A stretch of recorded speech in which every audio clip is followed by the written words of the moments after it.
La manzana cruda, bueno, esto depende también de cada paciente, más que nada por ahí la manzana verde, que por ahí es más ácida, pero una manzana roja pelada por ahí es bien tolerada. Kiwi, frutilla sí, porque tienen mayores concentraciones de ácido, el higo, todo lo que sean bebidas gaseosas, sí, obviamente, porque tenemos azúcares, tenemos sodio, tenemos gases, tenemos xantinas también, y todo lo que sea frutos secos, básicamente por la fibra insoluble, está diciendo un fruto seco así entero, digamos, después que obviamente uno puede a veces hacer distintas modificaciones y puede lograr productos que sean mejor tolerados. Estoy hablando siempre de productos estándares, en su forma más estándar. Después, a ver, déjenme que sigamos. Otra de las recomendaciones que se trabaja mucho en estas patologías es evitar mate, cebado y café por las altas concentraciones de xantinas que contienen.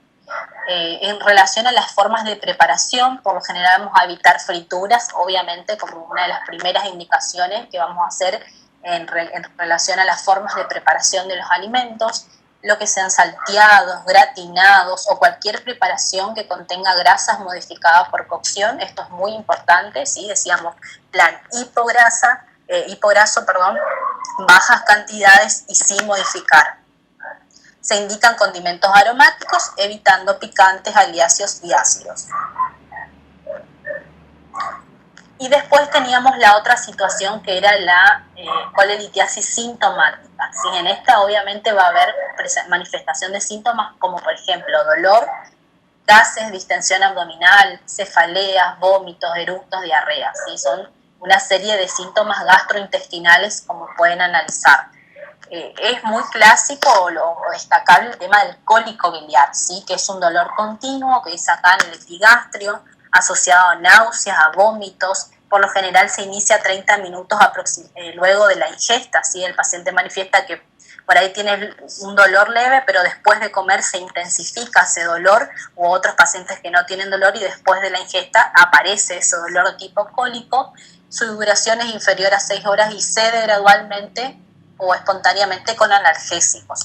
Y esto es muy común como sintomatología más predominante en este tipo de situaciones. Bien, entonces acá ya tenemos un cuadro agudo que decíamos hoy, un poco más restrictivo, si se quiere, en cuanto al plan que el caso anterior. Dentro de los objetivos que se mencionan son nuevamente trabajar con el estado nutricional del paciente, tratar de normalizar el peso corporal, disminuir el dolor o sintomatología presente, obviamente, sí va a ser nuestro principal o quizás el primer objetivo que nos vamos a proponer acá, porque tenemos que siempre tratar de salvar la situación aguda para después ir progresando y abarcando más aspectos, y evitar la estimulación biliar justamente para por un lado, disminuir la sintomatología y por otro lado, para prevenir las complicaciones, ¿sí? En cuanto a la determinación de las necesidades nutricionales, las calorías también se van a asignar de acuerdo al estado nutricional del paciente, lo mismo que en el caso anterior. En relación a los carbohidratos, 50 al 60% del BCT, también vamos a evitar la hiperconcentración de monohidrisacáridos, no más de un 5%. Las proteínas normales de un 15 a un 20%, acá sí vamos a ser más estrictos, no vamos a indicar carnes, vamos a indicar proteínas de alto valor biológico y de baja celularidad, y muy importante es que sean proteínas magras, ¿sí? Solamente clara de huevo, quesos magros y lácteos descremados. Es muy importante la concentración de grasas, ¿sí? Sobre todo porque los alimentos de origen animal, ustedes saben que tienen un predominio de ácidos grasos saturados.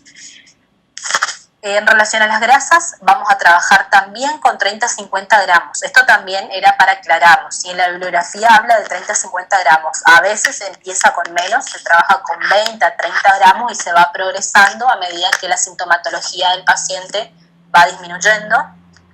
Y obviamente ácidos grasos insaturados, ¿sí? Mono y poliinsaturados. Valor vitamínico mineral, también vamos a tratar de cubrir las recomendaciones. Los caracteres físicos, ¿sí? Vamos a ir mismas precauciones que en pacientes asintomáticos con algunas modificaciones. Esto también lo menciona así la bibliografía. dice consistencias normales, en este caso también vamos a respetar lo mismo que habíamos dicho en el caso anterior, no vamos a alterar la consistencia porque no tiene ninguna consecuencia que favorezca en este caso. En relación a la digestibilidad, que bueno, hoy no lo habíamos mencionado porque me olvidé, siempre va a ser de fácil disgregación gástrica, obviamente, ¿sí? Las temperaturas, obviamente, vamos a evitar las extremas, ¿sí? Tratar de dar temperaturas templadas en las comidas y bebidas. En relación a los residuos, fíjense, acá dice hemicelulosa cruda y celulosa modificada por cocción y subdivisión, ¿sí? Tejido conectivo a predominio de colágeno. Obviamente que tenemos que también analizar la situación. En celulosa cruda, lo mismo que la situación anterior, yo le decía, fibra soluble se puede dar sin ningún problema.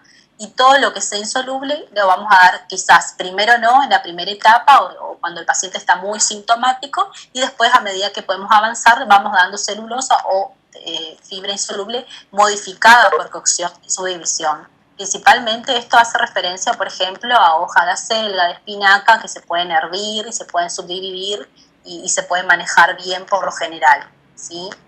Y en relación al tejido conectivo, bueno, como decíamos al principio, también podemos progresar. Primero vamos a dar proteínas sin estructuras y después, a medida que podemos avanzar, cuando el paciente se siente mejor y se estabiliza, empezar con justamente tejido colágeno, carnes blancas, y en última instancia vamos a ver si vamos a ver si tolera, las carnes rojas.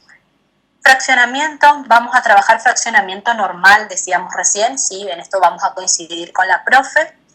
En el libro dice esto: el fraccionamiento aumentado y disminuir el volumen por comida. Vamos a consensuar entonces acá de que siempre vamos a trabajar con volúmenes normales y densidad calórica por lo general normal, ¿sí? Porque tratamos de evitar la concentración de todos los nutrientes. Entonces, en este caso, vamos a dejar que quede claro. Yo ahora les modifico esto para subirle el power ya con esa medida que estuvimos charlando durante la clase para que no tienda a confusiones. Y la densidad calórica va a estar de acuerdo a la valoración del estado nutricional. Les decía hoy, lo ideal es que sea una densidad de 1, ¿sí? Una densidad normal, o disminuida. Muchas veces se trabaja con densidad calórica disminuida. Sí. ¿Puede repetir el fraccionamiento, por favor? Bien, el fraccionamiento, de nada. El fraccionamiento, yo les decía que lo tomé en lo que está en la bibliografía para justamente después aclararlo en la clase. Si ustedes leen en la bibliografía, dice fraccionamiento aumentado y disminuir el volumen por comida, ¿sí? Pero recién, hablando ahí con la profe, que ya les estaba aclarando este punto, vamos a consensuar y vamos a coincidir en que lo mejor es manejar un fraccionamiento normal, es decir, 4 comidas, como mucho 1 o 2 colaciones si se quiere, pero lo importante es esto del volumen, ¿sí? Tratar de manejar volúmenes normales, ¿sí? El fraccionamiento puede ser de 4 a 6 comidas, porque obviamente depende también del valor calórico diario y que ese volumen por comida no sea aumentado, ¿sí? Volúmenes normales y tratar de cumplir el valor calórico diario, en todo caso aumentando un poco el fraccionamiento, ¿sí? No tanto, y respetando siempre este tiempo de más o menos 3 horas de reposo digestivo entre una comida y otra que mencionaba la profe hoy, que es algo muy importante, ¿sí?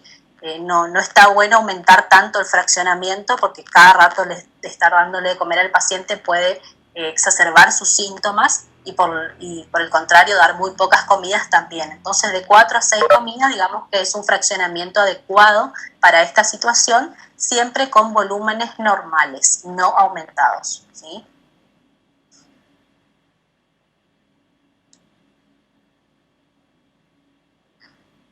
Bueno, hasta acá entonces vimos lo que son las patologías funcionales, que son las disquinesias atónicas e hipertónicas. Ahí no desarrollamos mucho todavía. Acá después vimos lo que son las patologías orgánicas. Dentro de eso hablamos de la colilitiasis y vimos las dos situaciones que se pueden presentar. Una es el paciente asintomático y otra es el paciente con síntomas, ¿sí? Una situación aguda con presencia de uno o varios síntomas. Dentro de esta colelitiasis decíamos que pueden presentarse distintas complicaciones, ¿sí? Una de ellas es la colecistitis aguda. ¿Qué es la colecistitis aguda? Es la inflamación de la vesícula debido a la presencia o no de cálculos, ¿sí? Por lo general se da por presencia de cálculos, pero también podemos tener situaciones en donde la vesícula se inflama sin que haya cálculos biliares. Por ejemplo, pacientes críticos, pacientes con sepsis o shock, quemaduras o neoplasias. ¿Sí? Esto también puede provocar la inflamación de la vesícula sin que sea por cálculos biliares. Bien, después, la causa no está totalmente esclarecida, pero se le atribuye al incorrecto vaciamiento de la vesícula y al éxtasis biliar por estrés fisiológico, ¿sí? Es decir, que esta vesícula no se contrae adecuadamente, no se vacía adecuadamente, por lo tanto se va depositando, se va almacenando esta bilis, ¿sí? Y esto hace que se pueda producir una inflamación de la vesícula.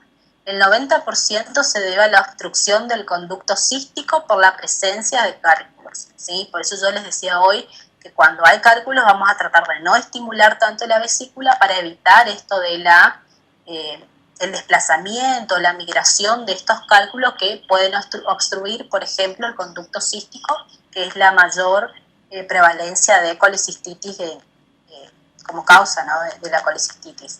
La inflamación y cálculos hace que haya una contracción colecistoquinina pancreosimina y esto produce dolor como principal síntoma de esta situación, ¿sí?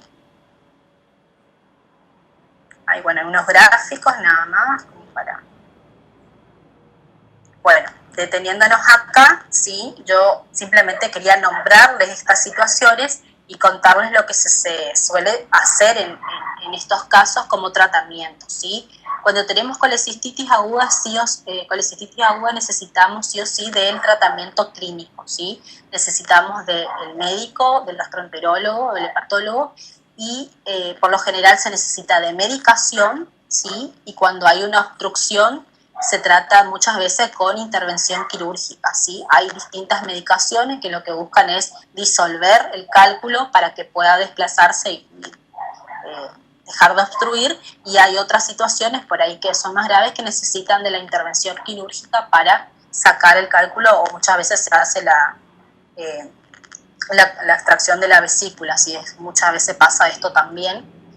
Por lo tanto, a lo que iba es que necesitamos sí o sí de la intervención médica y después el plan alimentario se hace una progresión, ¿sí? Dependiendo de cuál fue el tratamiento elegido, se va a trabajar siempre con planes adecuados, ¿sí? A esto. Por lo general van a ser sin estímulos biliares y después tratar de ir progresando. Por eso es muy importante, como les decía al principio de la clase, manejar bien cuáles son los estímulos biliares. Entonces, en cada situación particular, nosotros recibimos la indicación de qué tipo de alimentación necesitamos indicar, con estímulos reducidos en estímulos, y ahí uno puede ir manejando sin ningún tipo de problema. Si no hay algo que ya esté todo establecido o que se tenga que cumplir sí o sí a rajatabla, sino que esto va a variar mucho de un paciente a otro, de cuál sea la situación y del momento también de la enfermedad en el cual se esté atravesando.